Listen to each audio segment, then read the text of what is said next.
I'm DC Guevara. I am a Puerto Rican romantasy author, and there's a lot that I have either done or want to do under my belt, and time is not enough. And I'm very, very happy to be here. And I'm really happy to have you here. Yeah, And I'd like. continue. I'm just excited because this is probably the first audio thing that I do as an author, so it feels very special. Oh, I'm so glad to have you here then. And you are the person who knows how things like this work, because I'm a complete newbie Oh, on this kind really? of thing. You're my Well, second chat. That's so cool. Well, you already did the hardest part, which is actually starting. Yeah, I have Yeah. decided to do the scary things. So Yeah. Good. That's what life's all about. yes, absolutely. So do you want to start with I want to talk about all your writing things. At least the my ones I God. know about, because I have read all of them. I think. Blush. Unless I missed something. I am a babbling brook. All you gotta do is ask me a question and I'll keep on yapping for a little while. I'm a teacher. I do this for a living. That's perfect. And that's also why I want to do these author chats and not interviews, because I want interests and passions to be able to just take us where we want to go. That's perfect because I love yapping. Oh, and I love listening to people chatting about things they love. This is why opposites attract always works. Yes. Yes, that's a philosophy that I live by. And also to equal each other out, even things out a bit. Yeah. Yes, it's all about communication and synergy. Yes. Do you want to talk about A Vermillion Curse first? Or do you What want do you to wanna talk know? about some of the newer things first?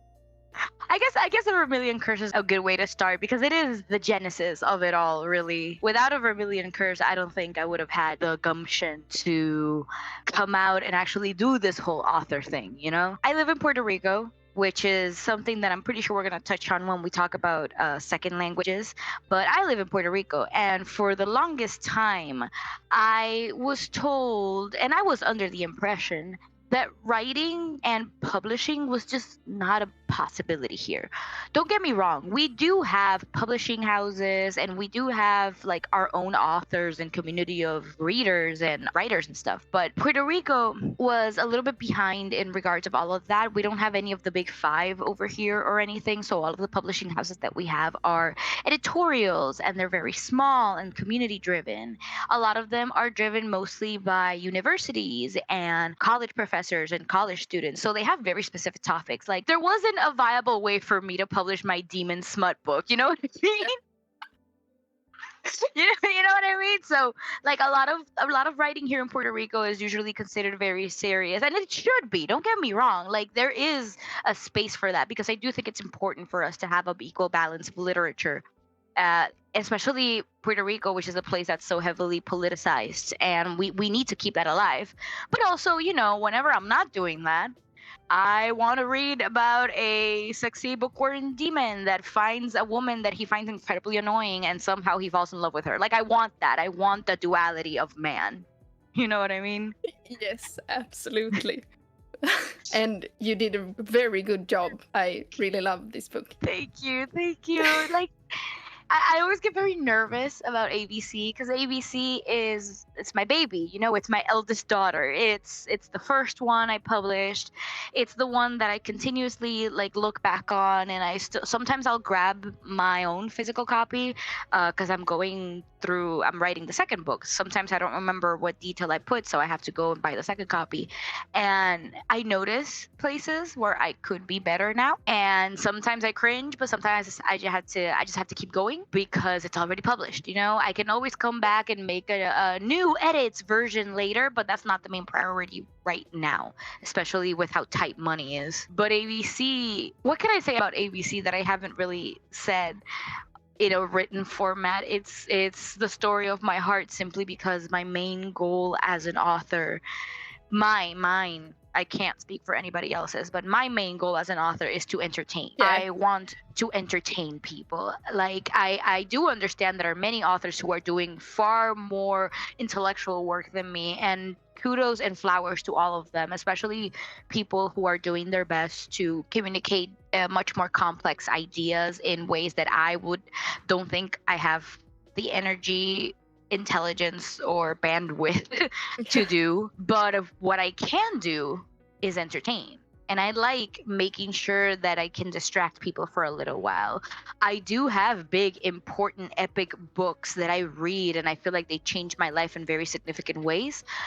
But there's something about the feeling of a book that just holds you and tells you, I'm going to promise you a fun ride. I'm going to entertain you for a little while. I'm going to make you forget your troubles. And that's what I want for AVC. I just want it to be a book that people are excited to pick back up whenever they have to put it down to do like a chore or something. That's really my main goal always when I'm writing. I want people to have fun with it. I want people to the worst thing you could tell me is that AVC wasted your time. I rather you tell me that I wrote it bad and that you didn't like certain things or whatever than you telling me that it was a bad time, because to me that's the worst a book can do, waste your time. Yeah, if that makes any sense.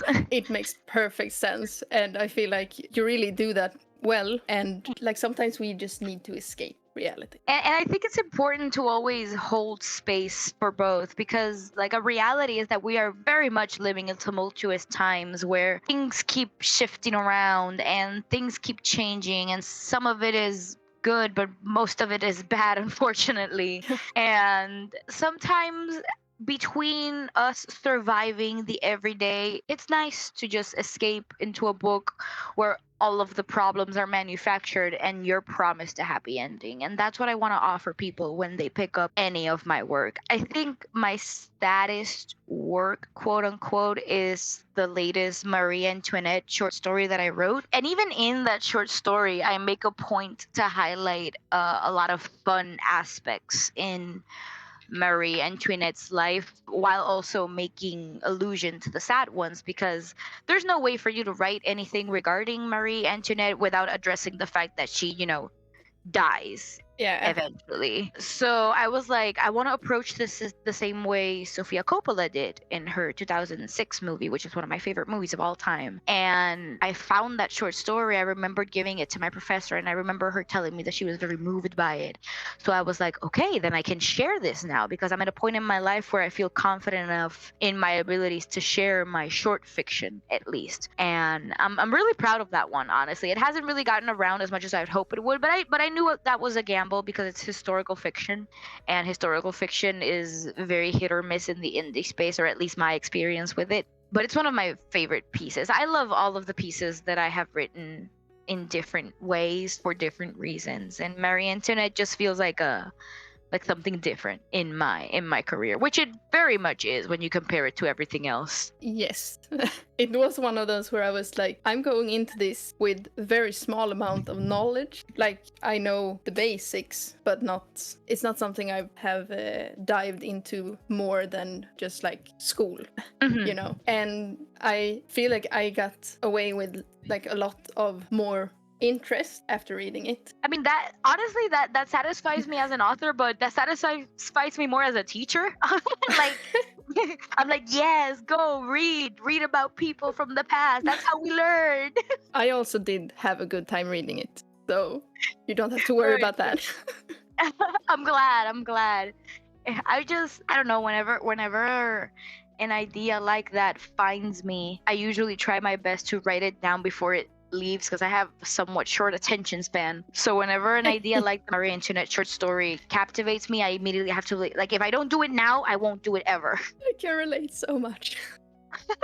But like I remember thinking like this was a little harder to get into, because I was wondering beforehand, like, do I need more information or will it be okay? And I don't know, maybe that's something other people might think about more, like historical fiction. Historical fiction is like, I read mostly within the same 5 genres, and on those top 3 of those 5, historical fiction is one of them.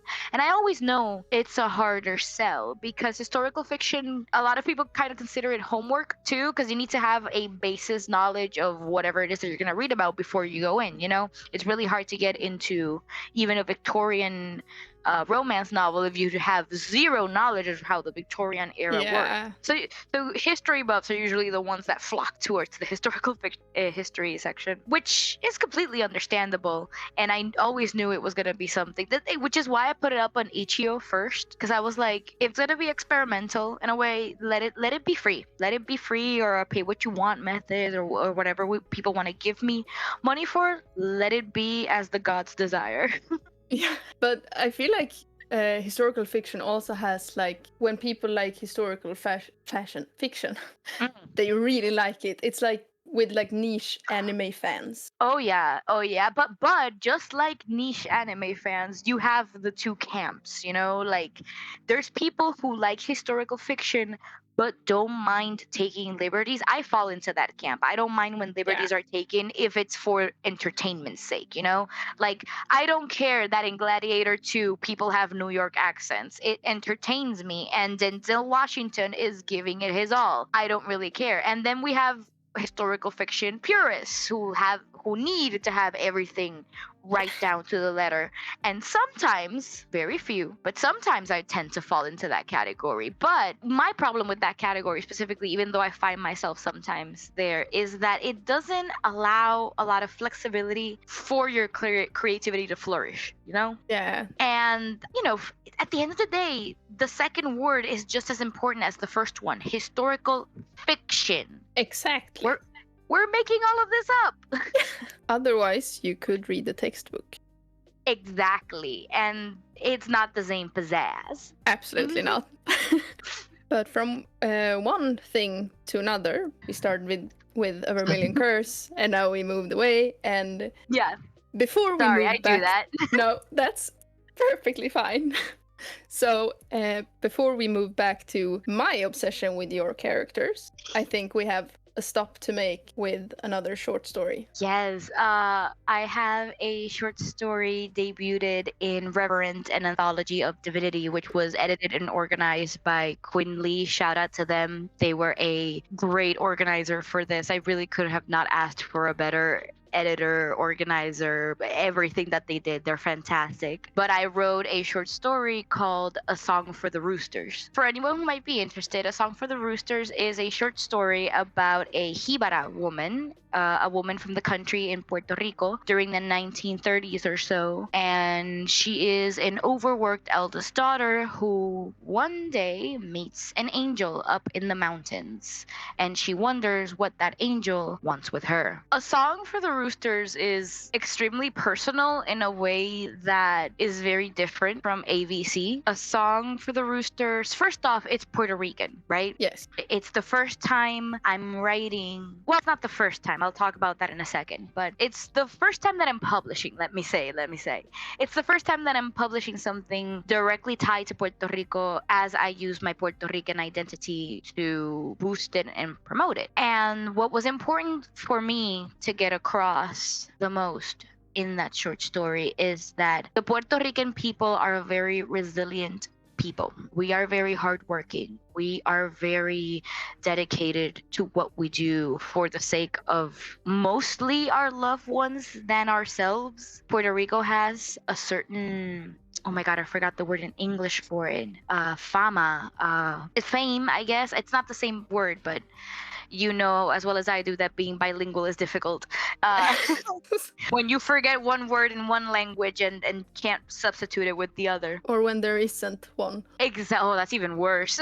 So the Puerto Rican people have a reputation, let's say, among Latin America especially, about being a very friendly people. We have even an account historically of a Russian photographer called Jack Delano, who came to Puerto Rico during the 1930s and 1940s to photograph the Jibaro people because they were doing census projects and stuff. And Jack Delano went back to Russia, went for his wife, and brought his wife to Puerto Rico, and they stayed in Puerto Rico for the rest of their life. And whenever they asked him why, he was like, because these are the nicest people I've ever met in my life. And I wanted to convey a lot of those ideas in A Song for the Roosters, even the ugly ones, because yes, the Puerto Rican people are always very kind and friendly and nice, but someone is doing the hard work. And historically, women have always not only carried that hard work, but they have carried it invisibly. And that's something I wanted to highlight with A Song for the Roosters. A Song for the Roosters is also my first sapphic work, which is very important to me because I am a bisexual writer. I identify as bisexual. And even though I do make Cressida a bisexual character whose bisexuality does come slightly into play in the book, I felt it was important to represent both sides of the attraction and demonstrate that, I can do this as well. Because I know what it's like to have sapphic yearning and longing. So hopefully I was able to convey that sense of sensuality and romanticism in there. I absolutely feel like you did. Oh, thank you. I appreciate that a lot. And third, the main thing that I wanted to highlight with A Song for the Roosters is the theme of the eldest daughter, which is one of the most personal aspects of myself that I have placed in any form of my writing, because I am a Latina eldest daughter. I have been in the exact same position that Raquel has been. Maybe not in every aspect of her life, but especially like the ones related to the mother and the brother, that came from a very personal place. And it was important for me to demonstrate that for many Latin American countries, Puerto Rico included, a lot of that pain is carried by the eldest daughters. And once again, they carry it silently. And one of the unfortunate things is that sometimes they carry it because of their own matriarchs, further perpetuating the cycle of violence, per se. But I wanted to give Raquel a happy ending, even if it was just happiness for her, which is really what matters at the end of the story. So the story ends the way it does because I wanted to say something about those forgotten voices. I wanted to say something about how those cries can sometimes blend and they become a song for the roosters, which I think is pretty neat. I'm just sitting here nodding along, like, yes. And I realized, like, it won't show anywhere that I'm just nodding along. I also had a lot of fun writing A Song for the Roosters because I felt like I was giving a little history lesson too with the footnotes. I was very careful with like, okay, what do people need explained to them? Do people know what a guaballera is? They don't. No, then I have to explain what it is at the bottom. Do people know what a baba is? No, then I have to say what it is down. They're not gonna understand the sentence Dios los bendiga if I don't put the translation at the bottom, which means God bless you, stuff like that. But that was really fun for me because it put myself kind of in an editing mode, I guess. It was a nice experience. Yeah, I felt like reading it, I would have probably been very confused without them. I also really enjoyed that you didn't just translate it to make it easier to understand. Mm-hmm. And it kind of reminded me a lot of fan translated manga. Yeah, I've seen those. Where it's like, we will translate this literally and explain it instead of localizing it. Exactly. And it's something that I really prefer in translations, and it was really nice to have it it felt more real, like this is what you really mean. And that was very important to me as well. Before I sent it out to editors, I had a couple of bilingual friends read it because to me it was very important that the Spanglish verses in the short story read like they were real. You know what I mean? You know how sometimes we have this idea of white authors sprinkling Spanish words for their Latinx characters, thinking that makes it enough, and then you hear from a native Spanish speaker and they're like, that's not how we say that. Yes. It was very important for me to get across this was written by someone who speaks the language, and hopefully I've succeeded with that. I'm assuming I did because my friends all gave me the go ahead, and you're telling me you had a fun time, so I'm considering that my go-to green flag. Yeah. I feel like I don't understand any Spanish. A little bit. I took Spanish in middle school, almost failed. So that's where that is. But it felt very much similarly to my own bilingual experience. Yeah, experience. Yeah. Yeah, I completely understand. I think that's something that's really great about the internet recently, where a lot of us have been forced to become bilingual because English kind of dominates everything. But it's nice to find other people like you in this way, even though we don't speak the same mother tongue. We both know what it's like to balance between these two languages. Yeah, and like I really like understand that other people don't share the same feelings about their own native language, but I have basically reached a point where I'm like, unless I'm in a conversation, Swedish can just sound really cringe. I think that's a cultural aspect, probably, because in Puerto Rico, it's very important for us, or at least depending on your political allegiance, right? But it's very important for us to keep our Spanish language and our roots, because we had periods in our history where they tried taking that away from us, specifically the United States government. There was a period in the early 1900s, post invasion of the US to Puerto Rico, where we were forced to abandon Spanish and adopt English as our mother tongue. We couldn't have our flags up on our apartments or our houses or anything, because that was considered a federal offense and stuff like that. And, with times and cultural attitudes changing, we dropped that, thankfully. We kind of have adopted English as a second language, but a lot of us on the island still speak with a lot of pride our first mother native tongue. And we do it mostly out of a resistance, if that makes any sense. It does. I think Sweden has been like on the opposite side of that throughout our history. We have been like a big power country, surprisingly, but I think we kind of did the same thing with Finland. Well, the important thing is to recognize it first. Yeah, yes, and it's the way the world is now, it's really hard to even like think that Sweden has been like a power country, because we're just like in the middle. Everything is in the middle. So to move on to Sweet Tooth, speaking of Yes. obsessions, because that just like hit me in the face with like I was starting to calm down. And then it just came back. A good way, right? Yes, absolutely in a good way. Good. And I'm still like reminded about your characters in almost everything. Like I was thinking about your characters because me and my partner has been playing Final Fantasy X. Of course. I love whenever I get an anime comp. I'm like, hell yeah. So now you have Gurren Lagann and Final Fantasy X, which are also two obsessions. So just aggressive hand movements. Hand flapping. Yes.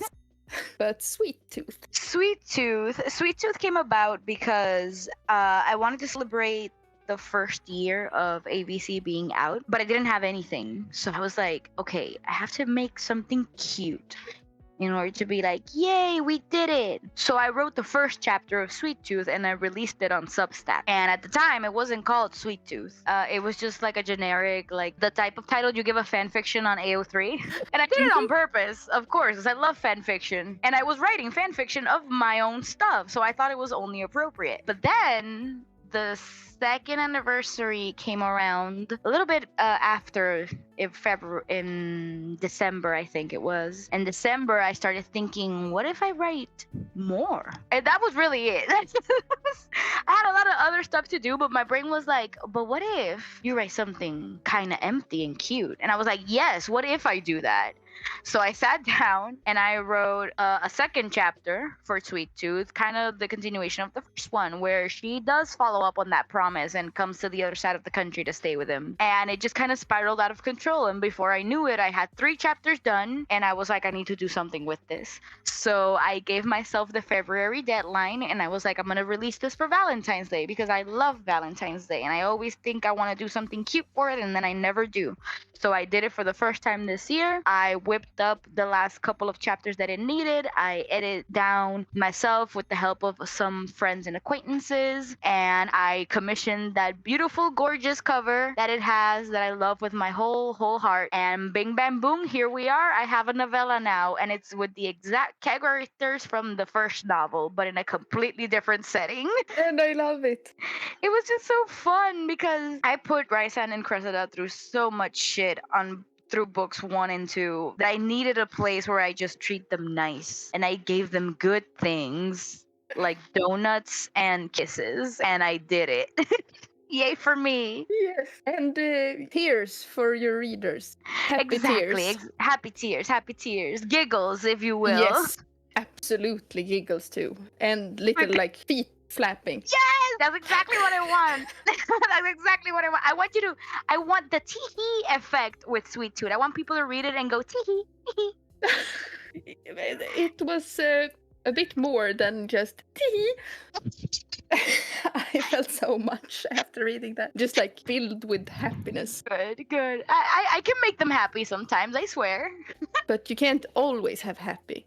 You need the No, of pain course to enjoy the happy. If you make actions, they will have consequences. That's not my fault that those consequences are bad. A little bit, though. I mean, maybe. Who's to say? Yeah, no, we don't take responsibility for our characters' actions. No, they do them, and then we have to write consequences for them. That's just how the world works. We're just letting other people know what they're up to. We don't decide what they decide to do. Don't shoot the messenger. Exactly. I just, like, I don't think I have processed Sweet Tooth because now I just felt everything again. And I'm like, what do I say? Just like speechless. I loved writing Sweet Tooth because I started writing Sweet Tooth when I kind of lost the mojo for writing, but I kept forcing myself to sit down. And I was like, okay, the reason you are not doing well writing what you need to write for book 2 is because you find it overwhelming, which I do, but I got myself into this pickle, so I'm going to get myself out of it. But in order not to lose the strength of writing, the practice of writing, let's just do Sweet Tooth, because that way I still get a feel of the characters. I like to believe that the Cressida you read in Sweet Tooth and the Cressida that you read in A Vermillion Curse, they're essentially the same Cressida. What changes are the circumstances and the setting around them, but personality-wise, values-wise, morals-wise, hopefully it translates well that they're the same person. Yes. Same with Rysand. Yes, both of them. Yeah, obviously Rysand's a little bit less emo in this version because he doesn't have his horrific backstory, but but he's still grumpy, you know, he's still kind of surly. He's like the right amount of emo for the backstory. Exactly. He's the right amount of emo for a modern setting. Yes, even more, it would have been more concerning, I think. Exactly. But what brought A Vermillion Curse to life in the first place? Like, do you have a moment where you remember the story? The first thing I wrote for A Vermillion Curse was the Sec-Pollen scene. And I don't think anyone should ever be surprised by that fact. That was the first thing I ever wrote. And the reason it was the first thing I ever wrote, it was because when I was playing D&D with my partner and the group of friends that we were hosting that campaign with, we had actually together had worked on weaving their backstories in the game. We talked about it, and then we approached the DM and we were like, oh, we think this, and that. The campaign never ended because we had a horrible hurricane that forced everybody to move on with their life in different ways, yada, yada, yada. But I stayed with those ideas in mind, and I stayed with certain aspects of their personalities and their characteristics in mind, and I just couldn't get them out. I really, really wanted more of them, but I didn't have a campaign in order to explore them. So I was like, I'm gonna write it myself. And I wrote the Sex-Pollen scene first because I remember that we have talked about something happening to them in which they had little to no control. And at the time, I was reading a lot of fic. I don't remember for which fandom it was because I was circling through fandoms, but I had recently fallen into a Sex-Pollen kick reading fics. And I was like, wait a second, I don't think I've ever seen this in books. I usually just see it in fan fiction. And that's what made me write the scene. And when I wrote the scene and when I liked how it came out, I was like, okay, now I have to find a way to justify all of this, which is how ABC came to be. If it weren't for all of the time that the pandemic gave me in my house writing it, I don't think it ever would have been done. I feel like that's a common theme. actually. Yeah, I know there was a big author boom during the pandemic, and I understand why. It was the first time a lot of us actually had free time in order to pursue that hobby, that passion, because something that a lot of people tend to talk about, but we also kind of gloss over, is that writing takes time. It Writing does. is very, very time consuming. And I think, and I just might be talking out of my butt, but I think it's even double time consuming for people like us who speak it as a second language first. Because not only do I have to shift gears into writing mode, I have to shift gears into, okay, writing mode and English mode. Yeah. Like And the sometimes I'll find, amount of just spending time looking things up. oh my god, the thesaurus is my best friend. And I know there's jokes about, oh, people get hit with the thesaurus these days, but anyone who's monolingual and says that joke needs to shut the fuck up right now. Like, I'm sorry. Bilingual people, we thrive on the dictionary / thesaurus, because sometimes you can't just keep using the word red, you know? And the Crimson. translator. Oh, the translator, my best friend. Yes. I hate whenever I have a word. I've had happen where I'm writing in English and I forget the word for something and I automatically place it down in Spanish. And then I'm like, oh, wait a second. And then I just have to copy paste it and look for the word in English because my brain just completely decided not to function and be like, no, you don't remember the word for that in English right now. Too bad. The worst is like sometimes I just write and I forget the word for it in both languages. Oh, I hate when that happens. I hate when that happens. And then you're like, the thing with the thing and the hole and the stuff. Ah. Like I don't know how many times I have just gone to my partner, be like, what is the word for this? Yes. Oh my god. When back in the Tumblr heyday, I remember there was a website. I can't for the life of me remember what the website is. If anybody knows, please let me know. My life depends on it. But there is a website where you could put the description of things if you forgot what they were called, and the website would give you like a series of words that it could possibly be. And I would do anything to find that website again. I have seen that post circle around Tumblr. I know exactly what you're talking about. Right, but I can't remember. Every time I would look for it, it's gone. It And will I'm like, I need resurface it. again I'm like, someday. I need it. I'm bilingual. I forget Yes. the two languages. I'm stupid in both. Please. Yes. Too many languages and not enough words. And not enough words. Have you ever had the issue where you have a word in your native tongue and you want to use it, and then you look up the English version and you're like, that's not hard enough. Yes. Yeah, I hate when that happens.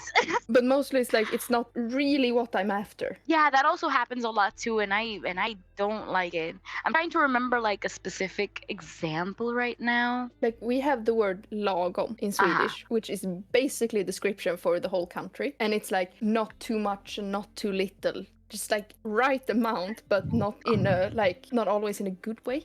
Yeah. And I have not found a good way to say it in English. I could tell by the way you describe it, because I've had that exact same feeling with certain things too. Like I'm trying to remember in Spanish, in Puerto Rican lingo specifically too, we have a word for people who are lazy. We call them vagos, or the feminine version. But translating it to you're just lazy doesn't have the same thing to it. You know what I mean? When you call someone a vago in Puerto Rico, you're insulting them. You're telling them that they're lazy and they're not worth a lot. But when you just translate it to just plain old lazy, it sounds like a kindergartner insult. You know what I mean? Since we're on second languages, what do you feel were like your biggest struggles in writing in English? And also, why did you decide to write it in English? Okay, I'm gonna answer this question backwards. The reason I decided to write in English is because when I was a little girl, my mom put me in front of a TV, and basically she put on PBS.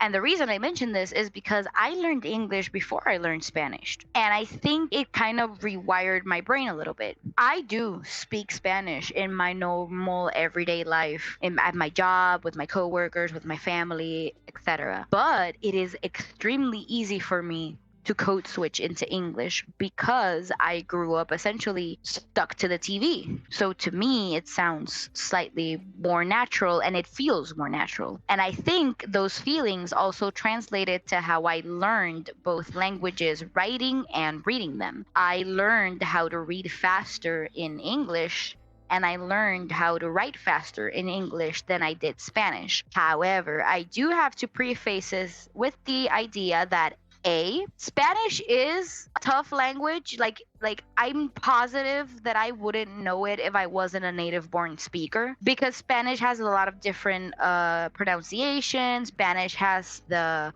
acentos, which are the hard pronunciations on certain vowels, and not every single time they go where they're supposed to go, and there's a whole like rule system to it and stuff like that. And I was not good as a kid at implementing those rules into the grammar, which made writing in the language unenjoyable for me. Whereas English was way easier for me to understand because in comparison to Spanish, it had less rules. Like one of the common mistakes that I used to have as a student, and then I see my students now having, is that a lot of them forget to put the I of first person in capital letters. You know, they forget to do that. But I blame more the internet than anything else for that one. But, you know, in comparison to Spanish, English has always been easier for me because it's less rigid of a language. It also helps that English as a language is a mixture of like 5 different languages, you know, German, French, a little bit of Latin here and there, all of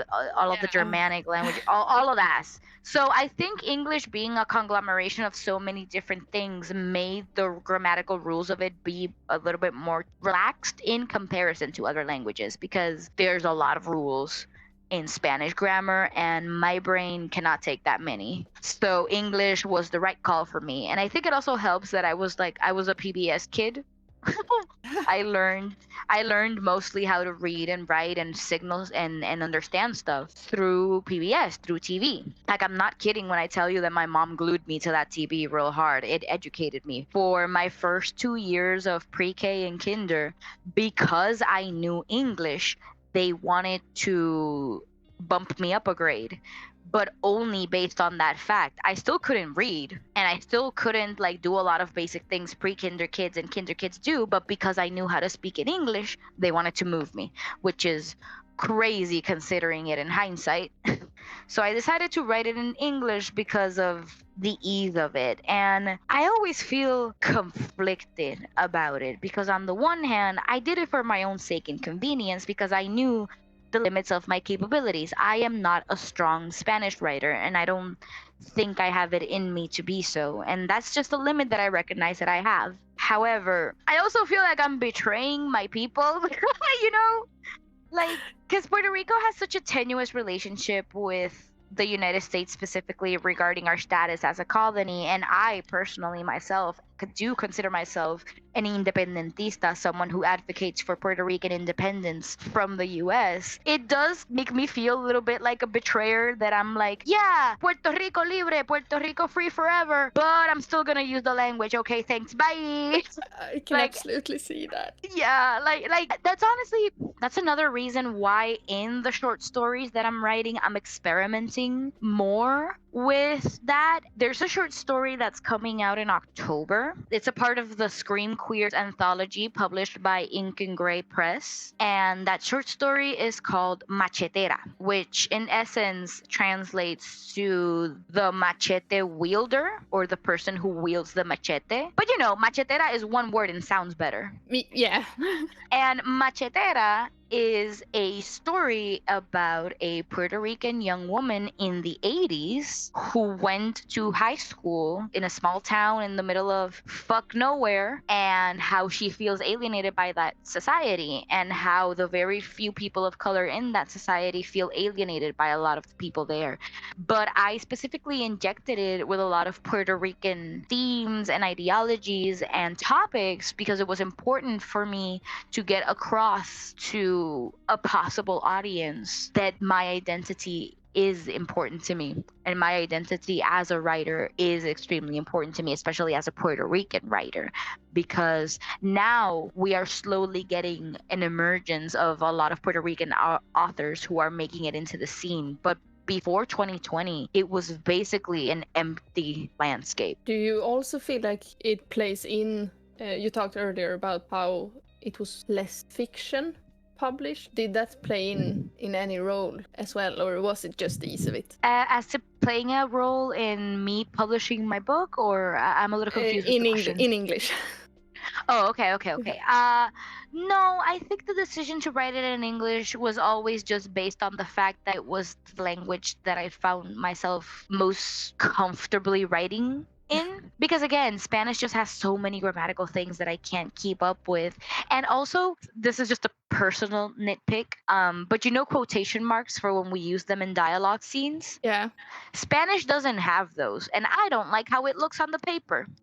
How does it look in Spanish? It like the dialogue in Spanish is usually started with M dashes. Oh, okay, yeah. And it- Swedish and does it- that too. And it ends with a comma sometimes. Sometimes it ends with an M dash. I'm not entirely sure what the rule is, but I was like, you know what? Quotation marks are easier. And looks way better. And they look way better, exactly. But that type of sentiment makes me feel like a betrayer to my country. But I'm right. Yes. Quotation marks just objectively look better because they look more tight, more clean, more compressed. Yes. I don't like the M dashes as dialogue tags. No. I don't like them. No. I Yeah, had and you like know- almost forgotten that we do that too. Yeah, Spanish does that as well, and I just don't like how it looks on the paper because sometimes it confuses me. Sometimes I see I don't know if it happens in Swedish, but in Spanish, I'll see it in the middle of a dialogue scene, and then I see it in the middle of a paragraph, the way the M dash is used in English. And I'm like, wait a second, is someone talking and I have to go back and read it again, which is why I actually don't read a lot in Spanish either. I just find the grammar too distracting. Which is purely a me thing, I will admit. It's a skill issue that I have, but I'm being completely honest. And to be honest, I think I have the same skill issue in my own language. But I feel like we also touched upon it earlier, but why did you decide self-publish? I decided to self-publish because, well, many reasons. I think the primary one was, let's be honest, I am in Puerto Rico. I know that there are a lot of international people who have their agents across the country and stuff like that. Like, I know it can be possible, but I'm a little bit of a control freak. So, especially with something as dear to me as like covers, I want a say in all of these things, Mm-hmm. I want to have a certain amount of control with at least how the book looks and how the book is going to be marketed as. Because I've seen a lot of horror stories of traditionally published authors who publish one book, but the marketing sells you another book. And that is like one of the worst things I think that can happen, especially to a debut author, because then the debut author gets all the blame instead of the marketing, which is Yeah. always to blame. Yes. So I really wanted that too. I thought about the publishing houses here in Puerto Rico, and I was just like, none of them are gonna take seriously my little demon smut book because they're not big, important, serious topics. And again, there is absolutely a space for big, important, serious topics. I just personally don't want to write about them because I'm tired Yeah. and I want escapism. But that's again a me issue. That's purely for me. And 3, I think self-publishing is the future. Honestly, every single day, I feel like we are more and more inundated with ways in which traditional publishing is continuously screwing over not only itself, but other traditionally published authors, a lot of them who do not deserve to be shat on or being done as dirty as they are being done. And I think if traditional publishing does not get their act together soon, they are going to be a thing of the past, simply because more and more indie authors are coming writing each and every day with not only superb work under their belt, but a continuous amount of superb work under their belt and under workable, beautiful conditions as well. Like, I always think of one of my favorite examples of, wow, this person is really giving it their all for their career is Leon Riley. Do you know of Leon Riley? No, I don't think so. Leon Riley has like a bunch of books that are very they're all romantasy, they're all very short, they're very digestible. They have titles like I Kissed the Troll Hunter, stuff like that. They're beautiful covers. My favorite thing about those are the covers. But the great thing about Leon Riley, for example, is that they are writing what they want. They are writing it for a hungry audience that continuously wants more, and they are basically living the life. And as soon as more authors start emerging like that, if traditional publishing doesn't get their act together, they're gonna come for your cookies and they're gonna eat them all. And I am going to cheer them on. Yeah, I have also like noticed it, and I was thinking like, is it actually happening, or is it more that my circle is so filled with more and more indie authors? But it's nice It could to hear also be that other that. people. Yeah.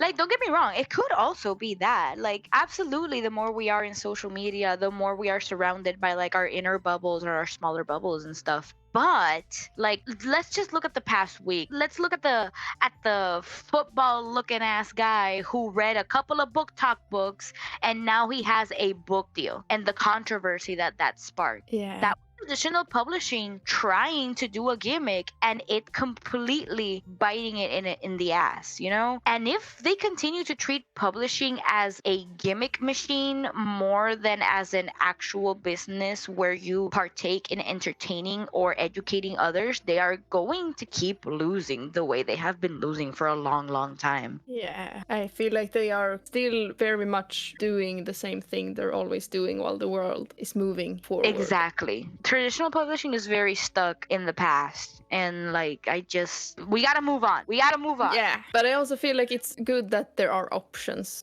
Oh, of course. We also have to talk about the fact that self-publishing is more accessible, period. And when I say accessible, I don't necessarily mean money-wise, because you do have to invest money in publishing. Yeah. That's just part of it. There's no avoiding it. I'm not going to sit here and lie to you.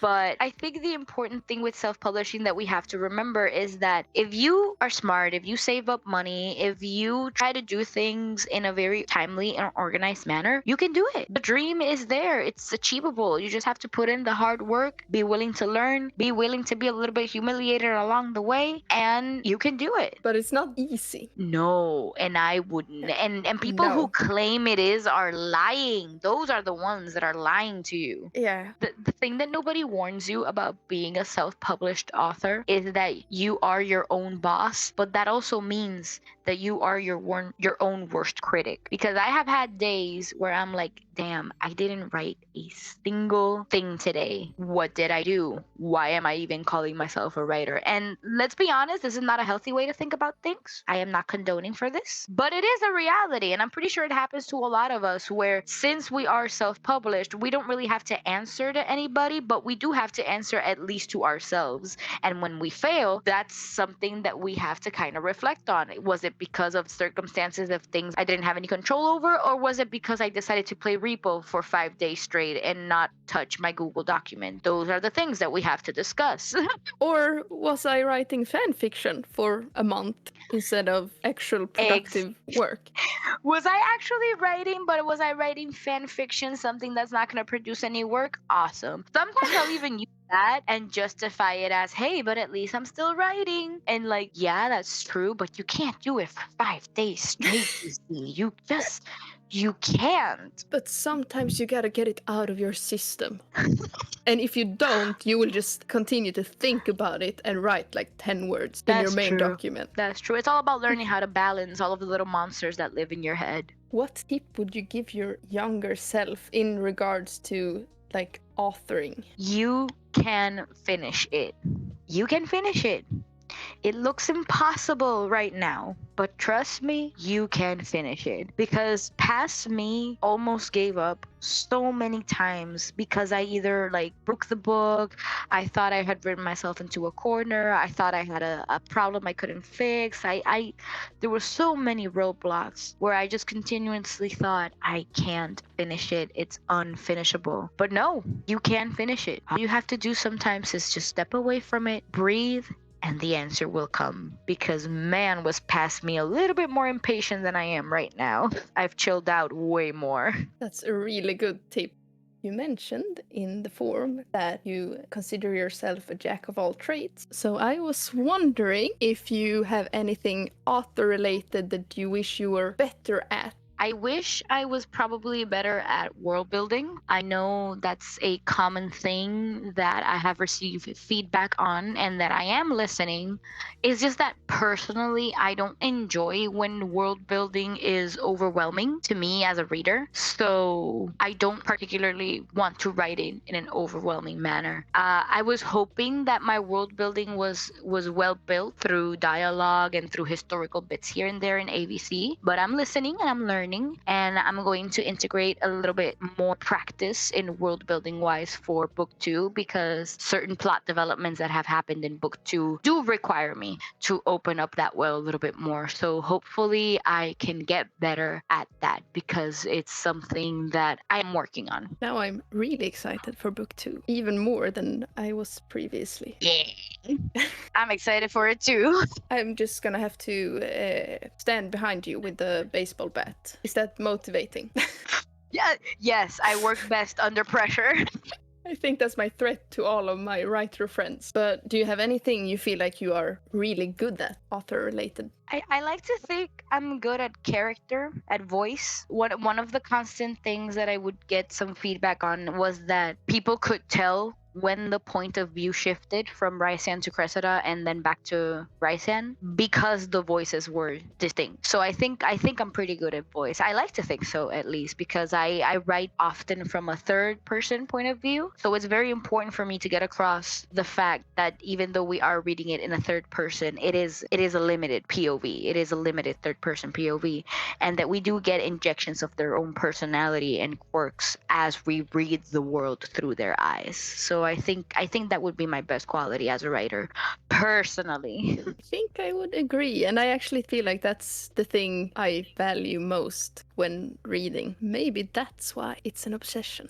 Could be. I wanted to end on the little spotlight note. Yes. Because I like keeping it super good vibes in the end. So, do you have another indie author that you would like to highlight, and why? Can it be 2? Yes. Okay. I'm going to highlight 2 then, because I don't think they get enough credit for the revolutionary and transgressive work that they do. So I'm picking Camilla Andrew, which I'm pretty sure you are also familiar with her work, When the Stars Alight. Camilla Andrew is writing one of the most riveting and unique fantasy worlds out there from a very fresh, informed, and intelligent perspective. And it's so beautiful to boot, the way she writes and the way she conveys so many thoughts and feelings and interpersonal connections and complexities. Every time she comes out with something, I am one of the first in line. And if I am not one of the first in line, I will fight people over it.